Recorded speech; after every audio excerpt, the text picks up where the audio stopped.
आप जब कोई सामान खरीदते हैं तो सामान खरीदते समय एक चीज जरूर देखिए, क्या उसमें हलाल सर्टिफिकेशन तो नहीं लिखा हुआ है। यानी हर वस्तु में हलाल सर्टिफिकेशन। हमने यूपी में बैन किया है। मुझे लगता है कि आज यूपी के उत्तर प्रदेश के अंदर कोई उसको खरीदने का या कोई बेचने का दुस्साहस नहीं करेगा। राजनीति की उठापटक, पुलिस प्रशासन का हालचाल, सत्ता सरकार बताएगा हर हलके का हाल। आपने अभी विगत दिनों देखा होगा, बलरामपुर जिले में, उत्तर प्रदेश के बलरामपुर जिले में जलालुद्दीन उर्फ छांगुर के षड्यंत्रों को आपने देखा होगा। किस रूप में वह व्यक्ति कालनेमी बनकर के उस पूरे क्षेत्र में षड्यंत्रों को अंजाम दे रहा था। नाम उसका, जब कार्रवाई हो रही थी और हम लोगों ने लगभग 3 वर्षों से अपनी टीम को बिठाया हुआ था अलग अलग जगह की, भाई देखो इसकी गतिविधि को वॉच करना है, देखना है, और वक्त आने पर फिर जब पूरा मटेरियल इकट्ठा हो जाएगा तो हमारी प्रभावी कार्रवाई होगी। 3 वर्ष से हम लोग लगातार कर रहे थे। लगातार मैं हर महीने इसकी समीक्षा भी करता था, क्या प्रोग्रेस है, क्या प्रोग्रेस है, क्या प्रोग्रेस है।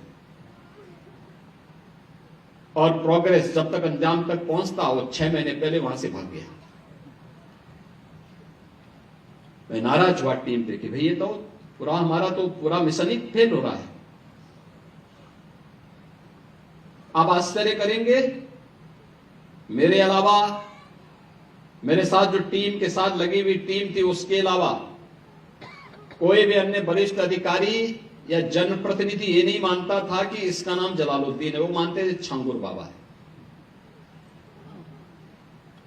तो जब गिरफ्तारी भी हुई तो मीडिया में यह छांगुर बाबा धर्मांतरण करते हुए गिरफ्तार। हमने कहा भी छांगुर नहीं है, इस कालनेमी का वास्तविक नाम रखो, इसका नाम जलालुद्दीन है। ये धर्मांतरण करवाता था और राष्ट्र विरोधी गतिविधियों में लिप्त था, तमाम प्रकार की राजक गतिविधियों में लिप्त था। इसने रेट तय कर रखे थे कि अपर कास्ट की बालिका के लिए कितना पैसा देगा, पिछड़ी जाति की बालिका के लिए कितना देगा, अनुसूचित जाति की बालिका के लिए कितना पैसा देगा, और पैसा कहां से आ रहा है।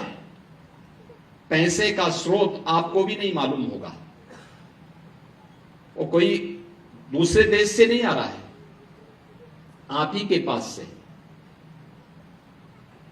आप जब कोई सामान खरीदते हैं तो सामान खरीदते समय एक चीज जरूर देखिए, क्या उसमें हलाल सर्टिफिकेशन तो नहीं लिखा हुआ है।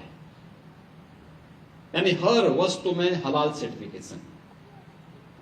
हमने यूपी में बैन किया है। मुझे लगता है कि आज यूपी के उत्तर प्रदेश के अंदर कोई उसको खरीदने का या कोई बेचने का दुस्साहस नहीं करेगा। लेकिन आप आश्चर्य करेंगे, साबुन का भी हलाल, कपड़े का भी हलाल, दियसलाई का भी हलाल। मैं भौचक था। एक अधिकारी बोला साहब इसमें, मैंने कहा भी देखो नहीं नहीं नहीं, एक षड्यंत्र है भाई। मैंने कहा माचिस तो झटका वाला है, आप एक झटके में लगाएंगे तो तभी आग जलेगा, आप हलाल करते रहेंगे तो कभी जलेगी नहीं वो माचिस। तो मैंने कहा इससे बड़ा झूठ क्या हो सकता है। आप सोचो, और हमने जब कार्रवाई प्रारंभ की, 25,000 करोड़ रुपए देश के अंदर हलाल सर्टिफिकेशन से होता है, और भारत सरकार की या राज्य सरकार की किसी भी एजेंसी ने उन्हें मान्यता नहीं दी है। ये सारा का सारा पैसा आतंकवाद के लिए, लव जिहाद के लिए और धर्मांतरण में दुरुपयोग होता है। और इसीलिए उत्तर प्रदेश ने इसके खिलाफ बड़ी कार्रवाई प्रारंभ की है कि हलाल सर्टिफिकेशन के नाम पर भारत के उपभोक्ताओं का शोषण करने वालों के खिलाफ सख्त कार्रवाई होनी ही चाहिए। और इस कार्यक्रम को हमें भी सतर्कतापूर्वक देखना चाहिए। कोई सामान खरीदते हैं तो जरूर देखिए कि जीएसटी हमें देना है, लेकिन यह भी देखिए कि हलाल सर्टिफिकेशन के नाम पर एक फूटी कौड़ी भी नहीं देनी चाहिए। क्योंकि जितना पैसा जाएगा, ये सभी के सभी पैसा आपके खिलाफ षड्यंत्र में वह जाने वाला है और यही होता है। और यह बड़ा षड्यंत्र किस स्तर पर हो रहा है, छांगुर एक नमूना के रूप में जलालुद्दीन को हम लोगों ने बलरामपुर में गिरफ्तार करके जेल के अंदर भेजा है। ऐसे जलालुद्दीन, ऐसे छांगुर आपके अगल बगल के भी क्षेत्र में कहीं ना कहीं बैठे होंगे, छुपे होंगे, छद्म भेष में छुपे होंगे, अन्य रूप में बैठे होंगे। उनकी गतिविधियों पर नजर रखना, उनको बहुत सतर्कता पूर्वक देखना।